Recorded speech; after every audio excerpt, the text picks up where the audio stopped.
The Orthodox Media.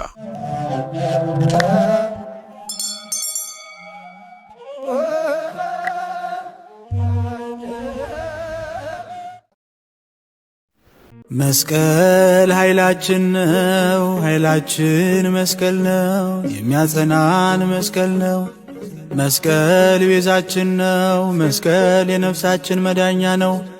አይሁድ ይክዱታል፣ እኛ ግን እናምነዋለን። ያመነውም እኛም በመስቀሉ ኃይል እንድነናለን። መስቀል ማለት ሰቀለ ከሚለው የግዕዝ ቃል የተገኘ ሲሆን መስቀያ ወይም መከራ ማለት ነው። መከራም የተባለበት የጥንት ሮማውያን ወንጀለኞችን በሞት የሚቀጡት በመስቀያ እንጨት ላይ እየሰቀሉ ስለነበር ነው። አይሁድም ከገዢዎቻቸው በወረሱት ልማድ መሰረት ያለምንም ኃጢአትና በደል አጥፊ ነው ብለው የፈረዱበትን ኢየሱስ ክርስቶስን ከወንበዴዎች ጋር በዕፀ መስቀል ሰቅለው በሞት ቀጡት።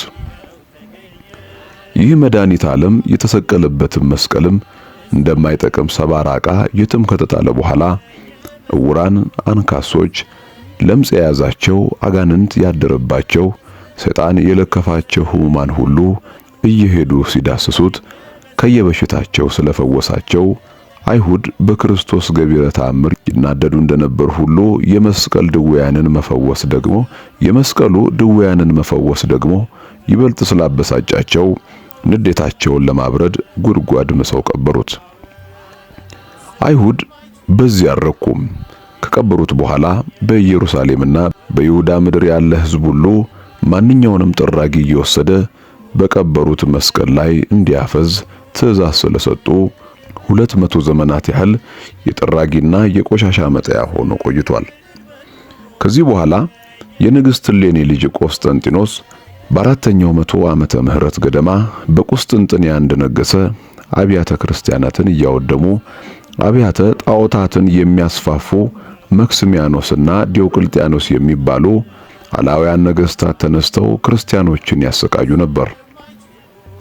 የነመክስሚያኖስ ስቃይ ያንገፈገፋቸው ክርስቲያኖችም ከስቃይና ከመከራ እንዲያድናቸው ቆስጠንጢኖስን ዘወትር ይማጸኑት ስለነበር ምንም እንኳን ቆስጠንጢኖስ በዚያን ጊዜ የክርስቲያን እምነት ተከታይ ባይሆንም የክርስቲያኖች እልቂት መንፈሱን ስለነካው እነርሱን ለመርዳት ወሰነ። እርሱም ራሱ በዘውዱ ላይ የመስቀል ምልክት ካሰራበት በኋላ ሰራዊቱን ሁሉ በፈረስ ዕቃው በጋሻው በጦርና በጎራዴው ላይ የመስቀል ምልክት እያደረገ እንዲከተለው አዘዘና ወደ ሮም ዘምቶ ያን የክርስቲያን ባላንጣ መክስሚያኖስን ድል መትቶ ለቤተ ክርስቲያንና ለምእመናን ሰላምን መስርቶ ተመለሰ። መንፈሱ ወደ ክርስትና ሃይማኖት ያዘነበለ ስለነበር አምኖ ተጠመቀ።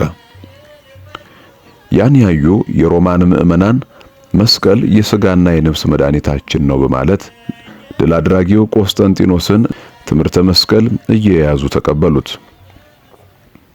ከዚህ ጊዜ ጀምሮ መስቀል የክርስቲያን ምልክት የድል አርማ መሆኑ ስለታወቀ በክርስቶስ ክርስቲያን የተባሉ ሁሉ በትምህርተ መስቀል ከማመንም በላይ ማንኛውም በመስቀል አምሳል የተቀረጸ በአንገቱ ማንጠልጠል፣ በእጅ መያዝ ጀመሩ። ከዚህም በቀር ስለ መስቀል ፍቅር ያደረበት ሁሉ እስከ ዛሬ ድረስ ሰውነቱን በእሾህና በመርፌ እየወቀረ ትምህርተ መስቀል ያበጅ ጀመር። እሌኒ ንግሥትም ልጇ ወደ ክርስትና ሃይማኖት የገባላት እንደሆነ ወደ ኢየሩሳሌም አብያተ ክርስቲያናትን ለማሳነጽና የተከበረውን መስቀል ለመፈለግ ብጽዕት ስለነበራት በአላውያኑ ነገሥታት 40 ዘመን ተዘግተው የነበሩትን አብያተ ክርስቲያናት ካስከፈተች በኋላ የተቀበረውን መስቀል ፍለጋ ጀመረች። ብርሃነ መስቀሉ ያለበትን ቦታ ከአይሁድ ወገን ማንም ሊጠቁማት ይፈልግ አልነበረም። በሱባኤ ቦታውንና አወጣጡን ለማወቅ ብዙ ትግል ካደረገች በኋላ ሽማግሌው ኪራኮስ መስቀሉ ያለበት ስፍራ ቀራንዮ መሆኑን አባቱ ነግሮት እንደነበረ ስለገለጠላት መልአኩ በነገራት መሰረት የይሁዳ የኢየሩሳሌም ሰዎችን እንጨት እየያዙ እንዲወጡ አዘዘችና በላዩ ላይ ዕጣን ጨምራ በእሳት አስለኮሰችው። በዚህም ሰዓት ጢሱ ከላይ ወደ ታች ተመልሶ መስቀሉ ከተቀበረበት ደረሰ። ንግሥቲቱም ወዲያው ቁፋሮውን አስጀመረችና መጋቢት 10 ቀን መስቀሉ ወጣ። መስከረም 16 ቀን ደመራ በዓል፣ የደመራ በዓል አከባበርና የመጋቢት 10 ቀን የመስቀል በዓል አከባበር ከዚህ ጊዜ ጀምሮ ሲወርድ ሲወራረድ ተያይዞ የመጣ ነው። ንግሥት እሌኒ መድኃኒታችን ኢየሱስ ክርስቶስ የተሰቀለበትን ግማደ መስቀል መጋቢት 10 ቀን ካወጣችሁ በኋላ በኢየሩሳሌም ቤተ መቅደስ በክብር አስቀምጣው ነበር።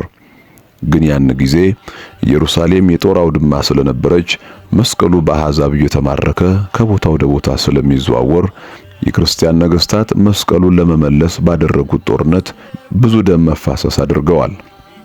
የመስቀል ጦርነት የሚባለውም በዚህ ጊዜ የተደረገ ነው።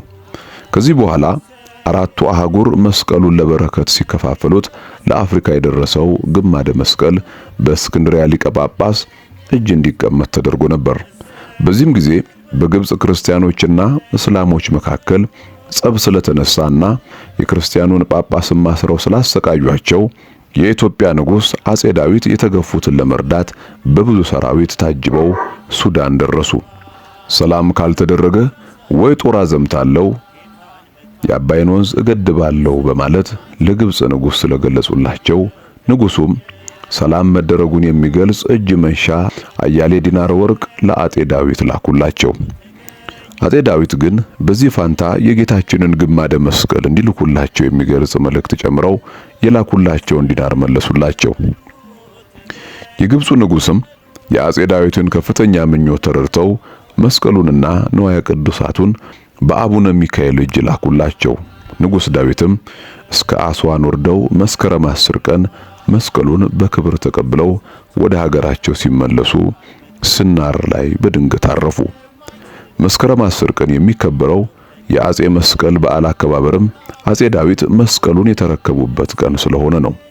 መስቀሉም ወደ መሃል ኢትዮጵያ ሳይደርስ ከዚያው ከቆየ በኋላ ልጃቸው አጼ ዘርዓ ያዕቆብ ሲነክሱ ወደ መሃል ኢትዮጵያ አምጥተው በልዩ ልዩ ቦታ እያዘዋወሩ ካቆዩት በኋላ በመጨረሻ በወሎ ክፍለ ሀገር ግሸን በምትባል አምባ ወስደው አስቀመጡት።